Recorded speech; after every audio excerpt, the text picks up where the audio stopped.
knowing fully well that the abilities of God has been deactivated in Genesis 3 when man fell. If the abilities of God will be activated again, looking at Philippians 4:13, the first thing is you must be in agreement.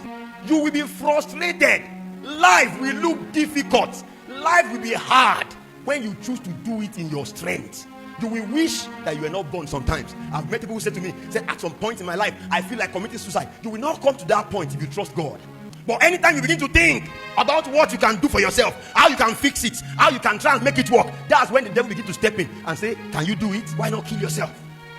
But when God is in the picture, the enemy is far away. I saw here that anyone who will enjoy the abilities of God in their life must agree with God. Philippians 4:13a says, I can do all things. See Apostle Paul here, he agreed with God. The first statement there is high. Now, the usual explanation of high is pride, is boastful. When someone say I, it's a sign of pride. Say me. But Apostle Paul speaking here, the dimension of high that he's talking about in the book of Galatians 2:20. He said, I have been crucified with Christ. The first high is the boastful high. That's the one that died. He said, nevertheless, I'm alive. Now, the second high is the resurrected high.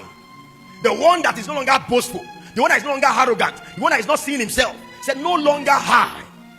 Said, but now the life I now live, the life I now live in the flesh, meaning that I am still in the flesh, but there is a life I'm living that is not the former high. It's another kind of high. That's the high I'm talking about here.